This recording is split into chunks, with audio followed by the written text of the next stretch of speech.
Espier, bonjour. Vous êtes psychologue, psychanalyste, vous êtes la présidente de l'association Europa-Donna France, une association européenne dédiée au cancer du sein. Dans quelques jours, il y a la journée mondiale de lutte contre le cancer, on devrait presque dire contre les cancers, puisqu'aujourd'hui, en France, 350 000 personnes sont encore atteintes chaque année d'un cancer. Le cancer du sein est l'un d'entre eux et touche particulièrement les femmes et cause encore 12 000 morts par an. Tout d'abord, par rapport à ces journées mondiales, c'est Octobre Rose, Movember, pourquoi c'est important d'avoir ces journées mondiales de lutte contre le cancer ? Eh bien, elles sont très importantes. Vous savez qu'Octobre Rose est particulièrement dédié au dépistage du cancer du sein et c'est important dans la mesure où ça permet d'expliquer aux femmes combien il est nécessaire de bénéficier d'un dépistage de qualité. C'est une amélioration en termes de survie, mais c'est aussi une amélioration en termes de traitement, puisque ça permet d'avoir des traitements plus courts, de ne pas forcément nécessiter une chimiothérapie. Donc ça, je pense que c'est important. C'est important aussi pour les patientes parce que ça leur permet de communiquer sur leur maladie, de faire comprendre à l'ensemble de la population ce que ça représente d'avoir un cancer du sein. Et c'est important aussi pour nous, associations, parce que ça nous permet de montrer aux femmes ce que nous pouvons apporter en termes d'information et de soutien pour les patients. Europa-Donna, une association, une coalition qui a 20 ans, qui est présente dans 47 pays. Est-ce que vous pouvez nous la présenter ? Bien sûr, donc Europa-Donna est présente dans 47 pays, comme vous venez de le dire, depuis 25 ans. Et en France, nous fêtons nos 20 ans, donc depuis 20 ans. Alors, nous sommes une association avec 3 principales missions. Informer les patientes, parce que l'information, c'est le nerf de la guerre. Ça permet aux patientes de non pas d'être des objets médicaux, mais d'être des sujets de santé. Et ça, je crois que c'est vraiment primordial. Nous soutenons aussi la voix des patientes en étant vraiment très attentives à ce que leurs droits soient respectés. Et en même temps, nous les accompagnons au travers de différentes actions, puisque nous sommes répartis sur le territoire en délégations régionales. Nous avons par exemple les Cafés Donna, ça c'est très important. C'est un lieu convivial où les femmes se rencontrent, où elles peuvent échanger au sujet de leur maladie ou au sujet de la vie de tous les jours. Nous avons aussi des ateliers d'activités sportives, culturelles et aussi de socio-esthétique. Et ça, je crois que c'est vraiment extrêmement important pour elles. Et ça, c'était au niveau régional. Et au niveau national, nous avons en matière d'information un colloque annuel, des brochures, par exemple sur les métastases, les hormones ou les mutations génétiques, et des newsletters régulières, et un site internet que nous venons de refondre. Donc justement, vous venez de parler de ce nouveau site que vous venez de mettre en ligne. C'était quoi les guidelines, les principes qui vous ont guidé pour mettre en place ce nouveau site? Pourquoi vous avez voulu faire évoluer? Pour permettre à toutes les patientes de trouver une information de qualité, évidemment, mais une information qui leur corresponde. Il y a des patientes qui vont préférer lire, par exemple, donc nos brochures sont accessibles, nos articles, le compte-rendu de ce qui s'est passé dans notre colloque national, par exemple, mais pour d'autres patientes, ça va être des vidéos d'experts et ce sera plus facile pour elles, peut-être parce qu'elles sont plus fatiguées en raison des traitements. Il y a un aspect aussi plus ludique et donc ça, je pense que c'est très important. Et puis, il nous semblait nécessaire de faire du lien.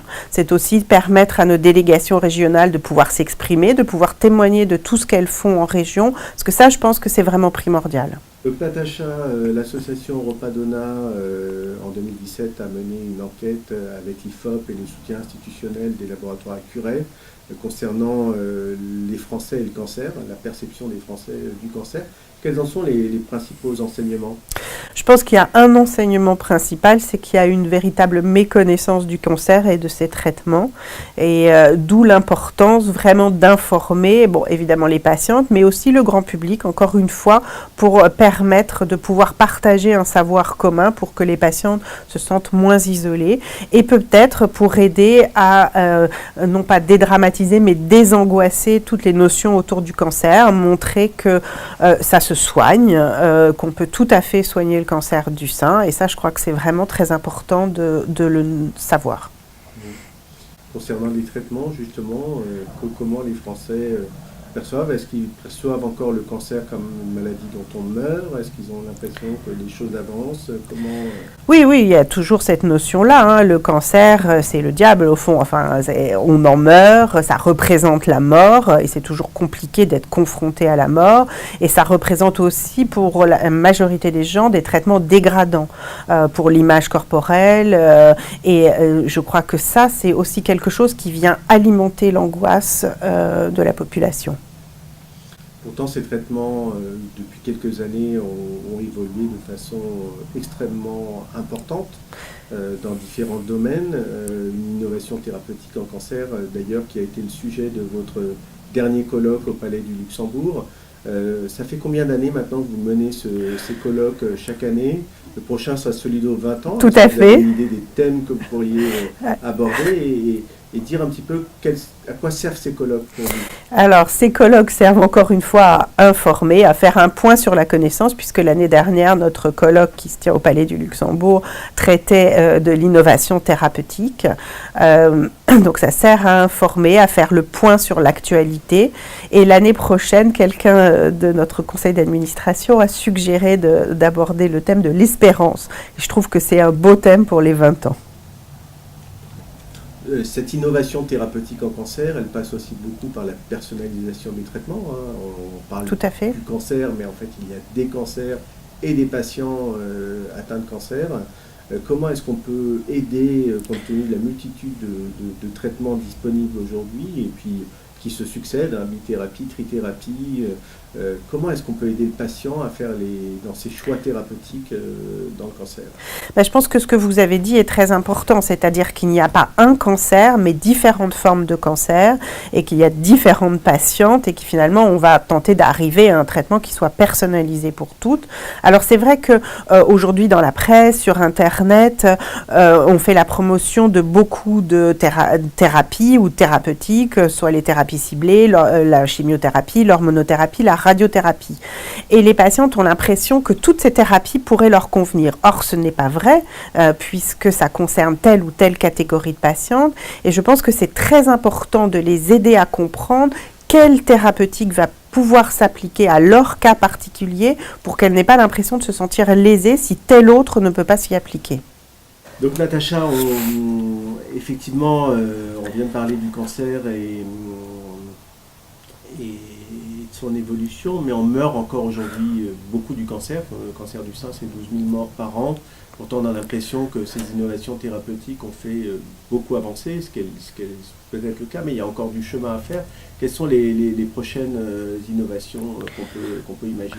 Oui, vous avez raison. Malheureusement, on meurt encore du cancer du sein. Alors, je crois que dans les années qui se sont écoulées, dans les années qui vont venir, les principales innovations ont aussi beaucoup concerné les patients métastasés et les cancers métastasiques. Et on a vu aujourd'hui combien ça pouvait améliorer leur qualité de vie, améliorer leur pronostic aussi. Alors, il y a eu des progrès qui ont été faits en chimiothérapie, bien évidemment, en hormonothérapie, mais aussi en radiothérapie, avec des interventions très ciblées sur les métastases cérébrales, par exemple, ou les métastases hépatiques. L'hormonothérapie a également son rôle à jouer, ainsi que, évidemment, les thérapies ciblées.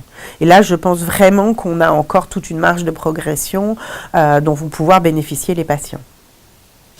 Donc, Natacha, pour conclure cet entretien, pour moi patient, est-ce que vous pourriez résumer ce que vous, patients, vous aimeriez du système de santé et de la prise en charge du patient dans le cancer? Moi, patiente, j'aimerais bénéficier d'une égalité d'accès aux soins sur l'ensemble du territoire, que j'habite à Paris ou à Limoges. Et moi, patiente, j'aimerais bénéficier de toutes les thérapeutiques innovantes, sans restriction due au coût. Particulièrement. Moi, patiente, j'aimerais pouvoir, si je le souhaite, avoir accès à une reconstruction de qualité sans me préoccuper du reste à charge, qui est aujourd'hui vraiment une question extrêmement difficile et préoccupante pour les patientes. Et puis moi, patiente, j'aimerais être considérée comme un sujet à part entière, une femme capable de travailler, si elle le souhaite, encore une fois, mais aussi une femme dont on se soucie de la qualité de vie, qui puisse avoir une sexualité et dont on ne néglige pas les effets secondaires dus aux médicaments, que ce soit la fatigue, qui à mon sens est largement sous-estimée, ou les douleurs dues aux différents traitements. Natacha, merci beaucoup. Merci beaucoup à vous. Bonne journée. Merci.